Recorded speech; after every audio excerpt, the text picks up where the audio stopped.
6 months after my boss publicly destroyed my career, he walked into my office carrying a resume and asked me for a job.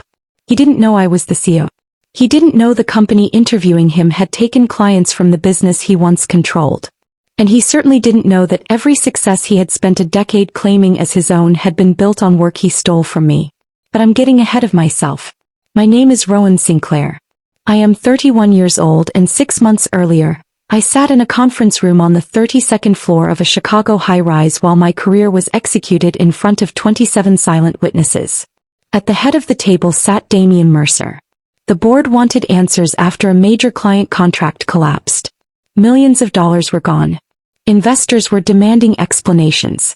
Someone had to take the blame. Damian had already decided who that would be. Me. I listened while he carefully rewrote months of documented history. Risks I had identified became failures I had supposedly ignored. Decisions he approved became mistakes he claimed I made.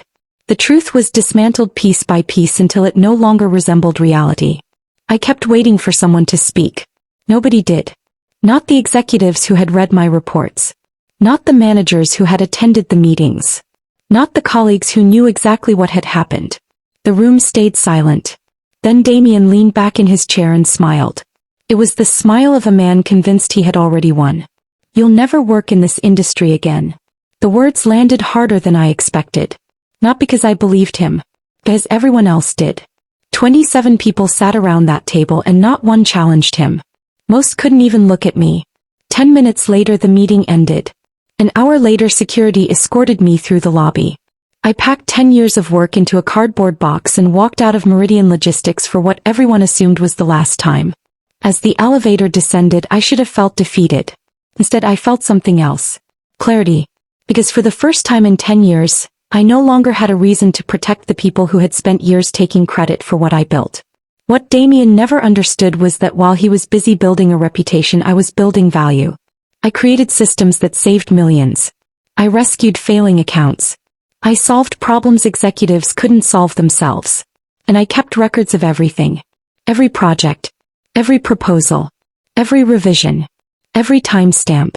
I didn't know then how important those records would become. I only knew one thing. The story Damian told in that conference room was a lie. And lies have a weakness. Eventually they collide with evidence. 6 months later, I sat behind the desk of a company I owned, looking at a resume with Damian Mercer's name printed across the top. For a long moment I simply stared at it. The man who promised I would never work in this industry again was asking for a place in the one I had built. What he didn't know was that the real reason his empire was beginning to collapse had nothing to do with bad luck, market conditions, or changing trends. It had everything to do with the woman he thought he had erased. Because the reputation Damian Mercer spent a decade building wasn't his. Every word of it was mine. The truth was simple. Nobody handed me anything. When I joined Meridian Logistics at 23, I didn't arrive with a famous last name, a mentor in the executive suite, or family connections waiting to accelerate my career. I arrived with a business degree, a willingness to work harder than everyone around me, and the belief that results mattered. For a long time that belief seemed reasonable. I started at the bottom.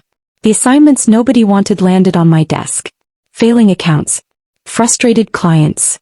Operational problems that had already passed through 3 departments without a solution. I accepted all of them. Not because I enjoyed fixing disasters, but because every problem taught me something the training manuals never could. Year after year, I became the person managers called when a situation was about to spiral out of control. When deadlines slipped, I found ways to recover them. When clients threatened to leave, I rebuilt trust. When systems stopped working, I redesigned them. The strange thing was that success rarely changed anything. The company benefited. The executives benefited. The numbers improved. Then everyone moved on to the next crisis. I stayed behind and solved that one too. As Meridian expanded, my responsibilities grew with it. Entire processes ran through systems I had designed. Teams relied on workflows I created. Clients remained because of relationships I spent years building. The work mattered. The recognition never arrived. Performance reviews praised my dedication. Managers thanked me for my commitment. Leadership spoke about teamwork and company culture. Then promotion season came. Someone else always got the title. Someone else always got the larger office. Someone else always stood in front of the room accepting credit. Most often that person was Damian Mercer. At first I convinced myself it didn't matter. Careers take time. Reputations take time. Eventually people notice who is creating value. That was what I told myself during late nights in the office while others went home. That was what I believed when projects succeeded and my contribution became a footnote. That was what I repeated whenever disappointment threatened to become resentment. Patience, I thought, was part of the process. Good work compounds. Keep building. Keep delivering. Your opportunity will come. For 10 years that belief kept me moving forward. Then came the project that changed everything. 6 months of research. 6 months of testing. 6 months of refining a strategy capable of transforming one of Meridian's largest divisions. I poured everything into it. Every recommendation was supported by data. Every risk had a solution. Every projection had been verified repeatedly. It was the strongest work I had ever produced. When the presentation was finally scheduled, I assumed I would be in the room discussing the results. Instead, I received a calendar invitation as an observer. That felt strange, but I ignored the feeling. On the morning of the presentation, I walked into the boardroom carrying a notebook and took a seat near the back. Executives filled the room. Board members arrived. Then Damian stepped to the front. The first slide appeared on the screen. I looked up, and my stomach dropped, because I recognized every chart, every model, every recommendation. 6 months of my work was displayed for everyone to see. There was only one thing missing. My name wasn't anywhere on the screen. For a few seconds I convinced myself there had to be an explanation. Maybe Damian was introducing the project before bringing me into the discussion. Maybe the board had received a shortened version of the presentation. Maybe my name would appear later. Then he started speaking, and every hope disappeared. He walked the board through the forecasting model as if he had built it himself. He explained the integration architecture. He outlined the projected savings. He answered questions using notes taken directly from reports I had written. The more he spoke, the clearer the truth became. This wasn't a misunderstanding. This wasn't an oversight. It was theft. Months of work had been transferred from my desk to his reputation. I sat quietly while executives nodded in approval. Several board members leaned forward with growing interest as Damian described the potential impact. One called the proposal groundbreaking. Another described it as the most promising operational strategy Meridian had presented in years. Each compliment landed exactly where Damian wanted it to. On himself. Not once did he acknowledge the person who had actually created it. Not once did he mention the hundreds of hours behind the model. Not once did he look in my direction. The presentation lasted less than an hour. At the end, the room erupted into applause. Board members stood from their chairs. A standing ovation. For him. I remember staring at the conference table while everyone congratulated Damian. Handshakes.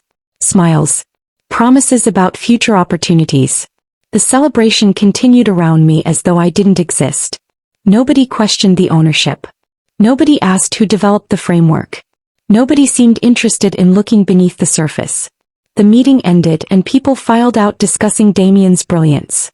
I remained seated until the room was empty. Then I gathered my notebook and walked back to my office. Something had changed. Not anger. Not yet. Certainty. For years I had ignored small signs. Ideas that migrated upward without attribution. Projects where recognition somehow found everyone except the people doing the work.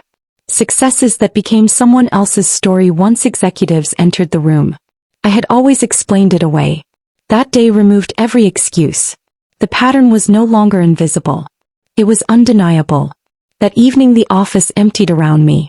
The lights switched off floor by floor. Cleaning crews moved through the hallways. I stayed. When the building became quiet, I opened my laptop and created a folder.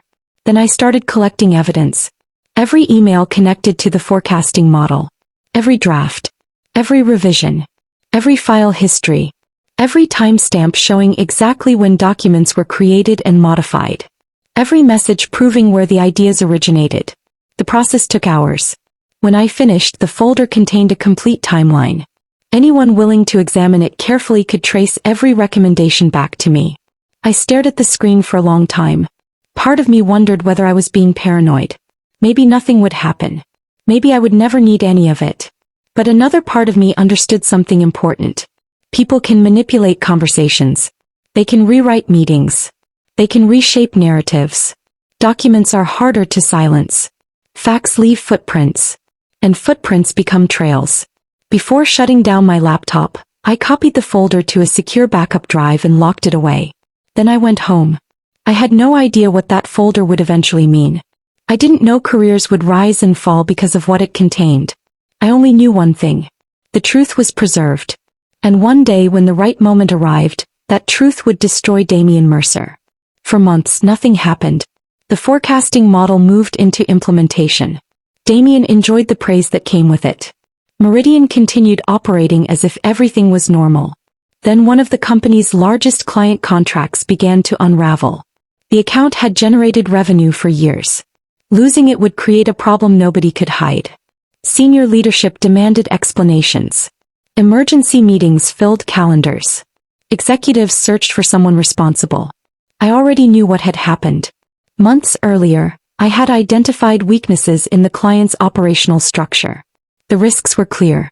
If specific changes weren't made, the partnership would eventually fail. I documented every concern. Then I sent them. The first warning received no response. The second was acknowledged and ignored.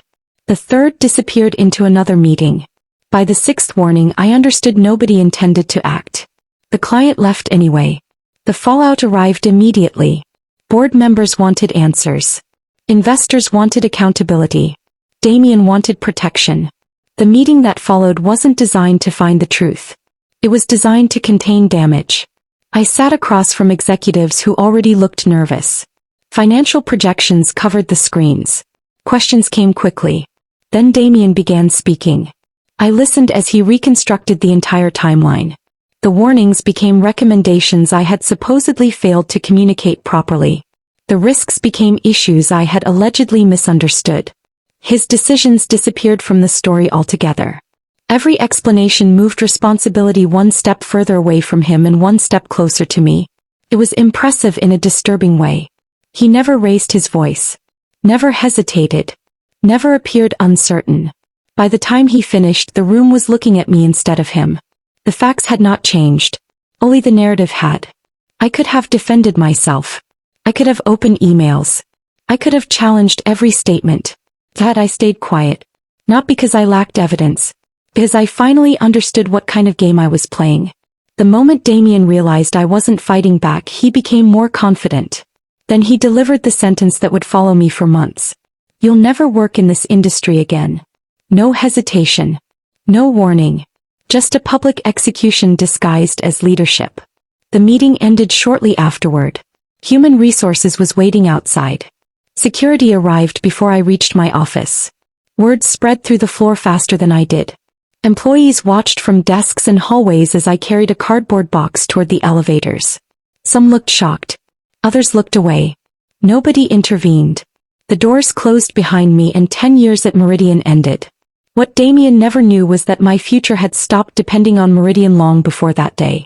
For 2 years after work and on weekends, I had been spending time somewhere else. A rented workspace no larger than a storage unit. One desk. One laptop. One idea.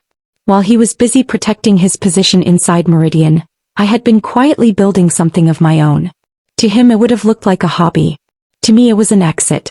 And very soon it was about to become his worst nightmare.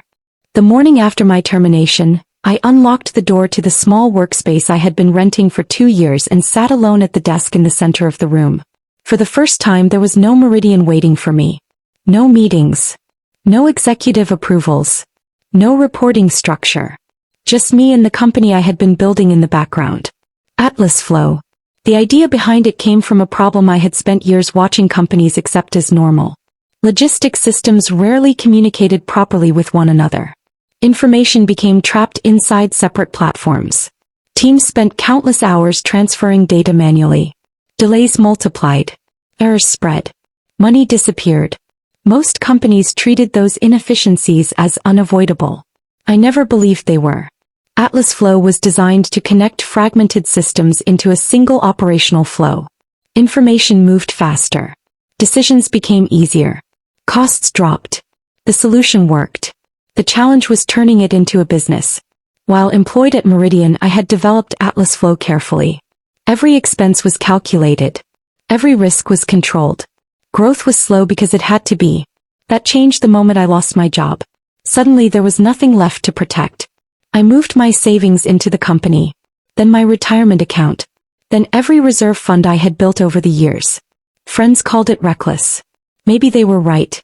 If Atlas Flow failed, I would be starting over from zero. But failure carried less weight than spending another decade building value for someone else. For the first time, every decision belonged to me. Every success. Every mistake. Every outcome. The responsibility was terrifying. It was also freeing. The first few weeks felt endless. I spent mornings meeting potential clients and nights refining the platform. Some meetings ended politely. Others ended quickly. Many produced nothing at all. Then the first contract arrived. A regional distributor agreed to test the system. The deal wasn't large, but it was enough. Enough revenue to keep moving. Enough proof that someone believed in the product. 3 weeks later, another client signed. Then 2 more. The momentum grew faster than I expected. Each implementation produced measurable results. Costs decreased. Processing times improved. Clients began recommending Atlas Flow to other companies. The referrals created opportunities one could never have purchased through advertising. Within months, the client list expanded from 1 company to several. Then several became more than a dozen. For the first time in my professional life, the work I completed each day belonged entirely to me. There was no executive taking credit. No presentation carrying someone else's name. No waiting for permission. I wasn't helping build another person's future. I was building my own. One afternoon, while reviewing implementation reports, my phone rang. The caller ID displayed a company I recognized immediately. They had been one of Meridian's most loyal clients for 11 years. I answered. What the executive said next changed everything. The executive didn't waste time. He told me his company had been reviewing operational costs for months and wanted to see what Atlas Flow could do. We scheduled a demonstration for the following week. I expected questions. I expected negotiations. I expected a long sales process. Instead, the meeting lasted less than an hour.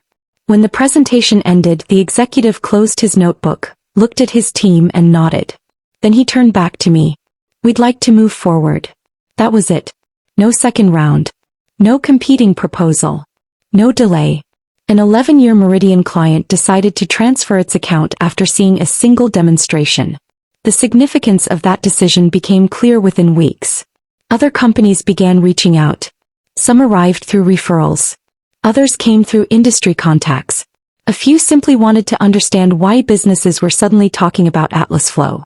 The conversations turned into contracts. The contracts turned into growth. For the first time, I needed help. The company could no longer operate with a small team handling everything. We started hiring. The first call came from a systems engineer I had worked with years earlier. Then an analyst. Then a project manager. Soon there were more. Each conversation followed a similar pattern.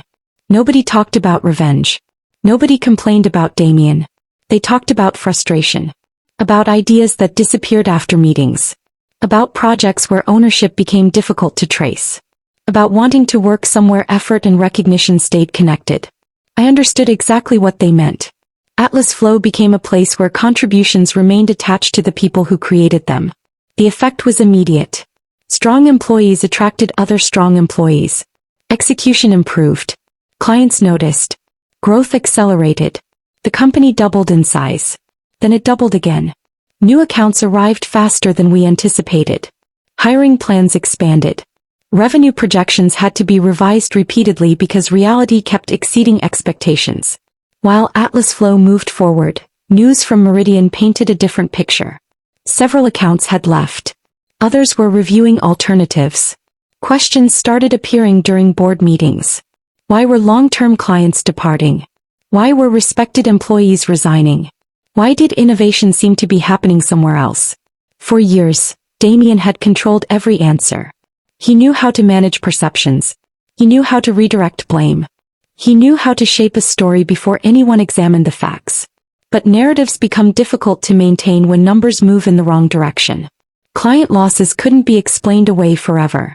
Employee departures created their own questions. Results demanded accountability. And accountability was something Damien had spent years avoiding. The pressure inside Meridian continued growing. Outside the company, Atlas Flow's reputation expanded across the industry. People began paying attention to our success. Investors noticed. Journalists noticed. Eventually, one national business publication noticed. A reporter requested an interview. I agreed. A few weeks later, the article appeared. And buried within that story was a detail Damien Mercer never wanted the industry to read. The article appeared on a Monday morning. By noon, my inbox was full. The publication was one of the most respected business magazines in the country, and the headline attracted attention immediately. Former analyst builds fastest-growing logistics startup in the Midwest.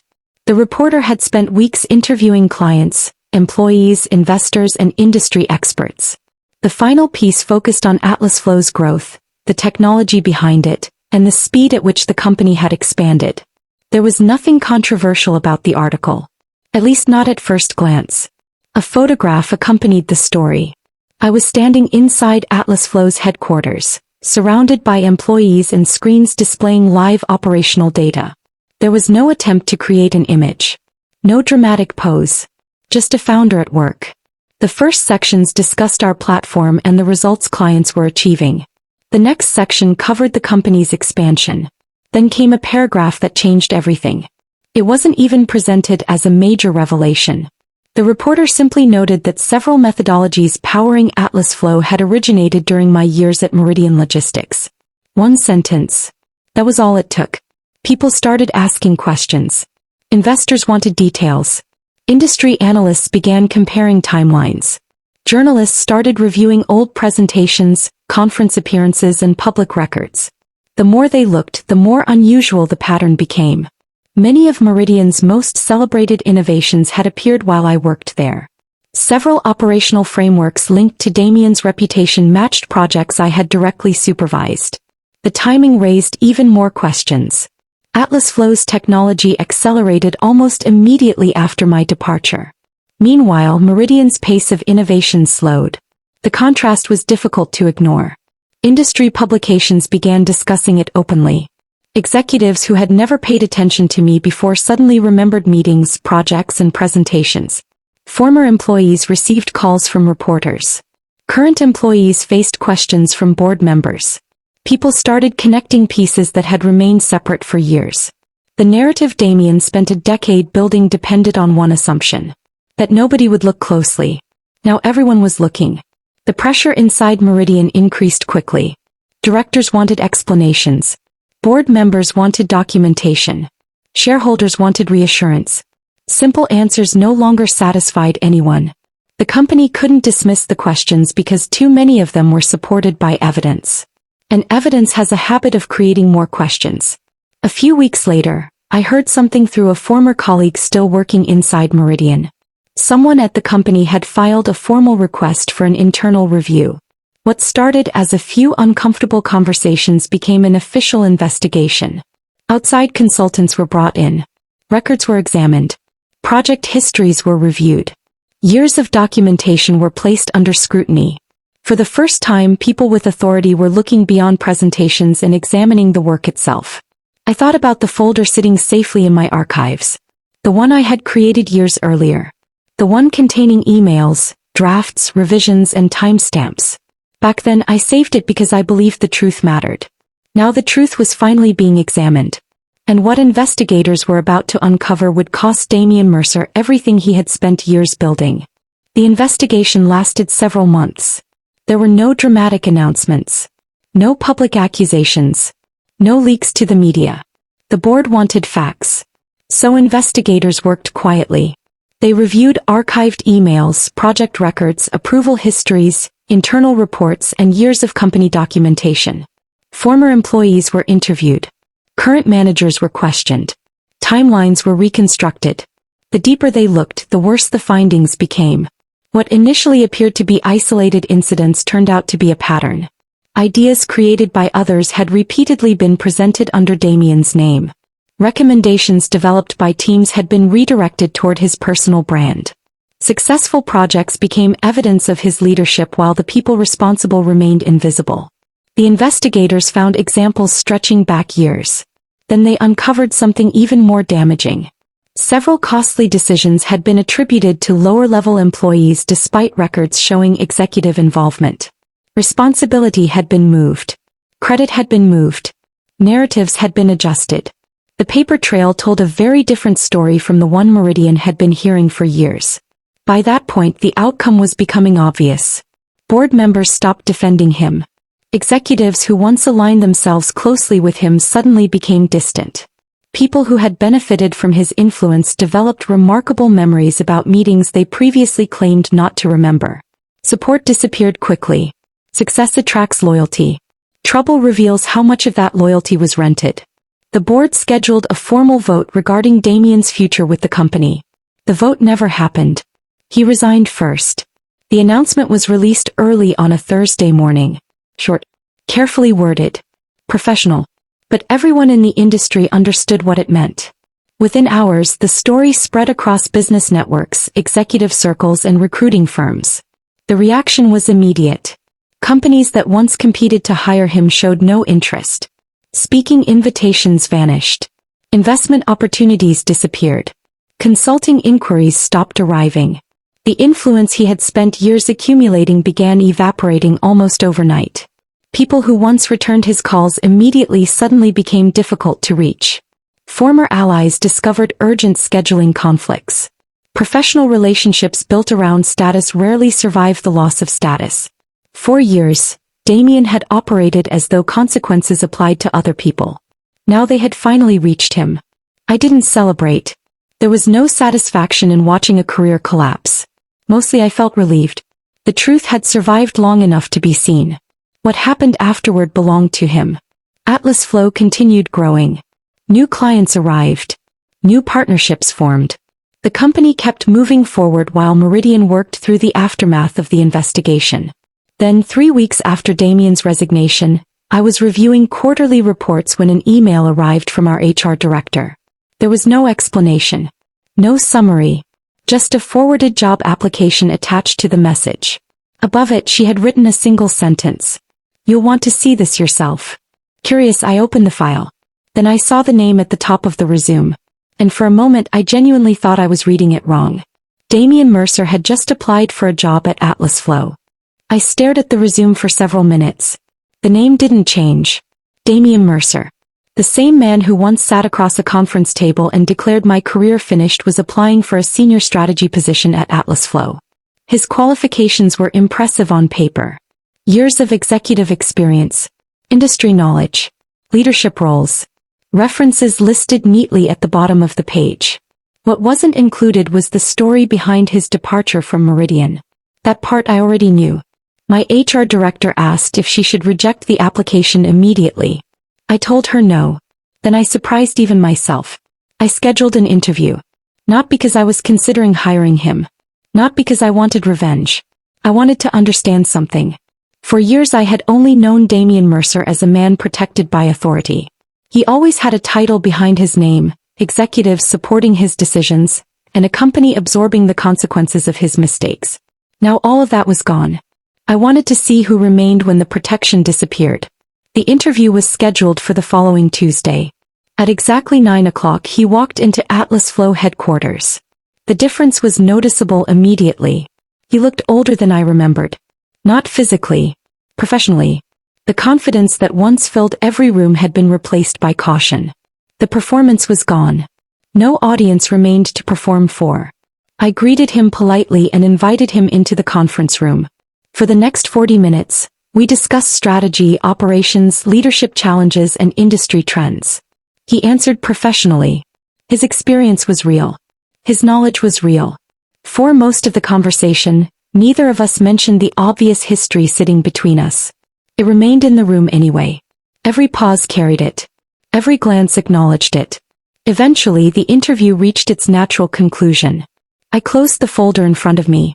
Then I asked the only question that actually mattered. "Do you remember the last thing you said to me?" The effect was immediate. His expression changed before he answered. His eyes dropped toward the table.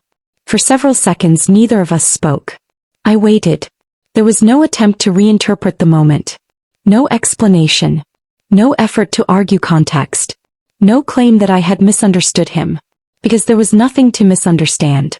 Both of us remembered the sentence perfectly. The silence stretched between us. Not uncomfortable. Just honest. For the first time since I had known him, Damien wasn't controlling the conversation. He wasn't controlling the story either. The facts required no debate. Eventually he nodded once. A small acknowledgement. Nothing more. But it was enough. The interview ended a few minutes later. I thanked him for his time. He thanked me for the opportunity. Then he stood and walked toward the door. As it closed behind him, I remained alone in the conference room. The decision sitting in front of me had very little to do with Damien. It had everything to do with me.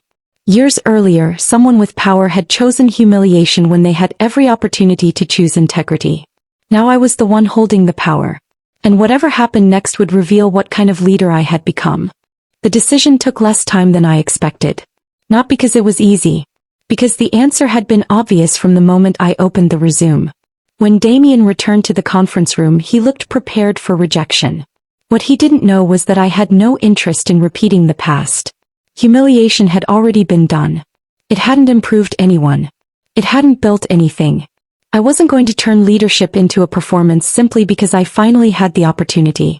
I thanked him for coming. I told him we had completed our review of the position. Then I explained that another candidate had been selected. He nodded slowly. There was disappointment in his expression but not surprise. I think he had expected that outcome from the beginning. Before he stood, I decided to say one final thing. Not for closure. Not for revenge. Simply because it was true. Leadership requires trust, I said. I don't trust you. The words hung in the room for a moment. Unlike years earlier, there was no audience. No executives. No board members. No employees watching from the sidelines. Just two people sitting across a table. He accepted the statement without argument. There was nothing left to defend. After a brief nod, he stood and walked toward the door. Then he left. I watched through the conference room glass as he crossed the lobby and disappeared outside. Nobody paid attention. Nobody stopped what they were doing. The moment passed quietly. The same way my departure from Meridian should have passed years before. Once he was gone, I returned to work. There were clients waiting for updates. Teams preparing new projects. Expansion plans requiring decisions. The company continued moving forward because that was what healthy organizations do. Months passed. Atlas Flow grew beyond anything I imagined in that tiny rented workspace. New offices opened. Long-term contracts were renewed. Investors increased their commitments. Employees built careers inside a culture based on accountability and respect. Trust became our greatest advantage. People shared ideas without worrying about ownership. Success belonged to the people who earned it. Recognition followed contribution. The environment I once searched for had become the one I created. Eventually, I stopped thinking about the conference room at Meridian. I stopped replaying the sentence Damien had spoken years earlier. Not because I forgot it. Because it no longer mattered. The greatest victory was never proving him wrong. The greatest victory was building a life that no longer required his approval. Someone once tried to erase my future with 7 words. In the end, those words became irrelevant. Because the most powerful response to being underestimated is not revenge. It is creating something so real, so lasting, and so completely your own that the opinion of the person who doubted you becomes meaningless. Some victories aren't about getting even. They're about moving forward. Subscribe for more unforgettable stories and share in the comments. Have you ever succeeded after someone counted you out?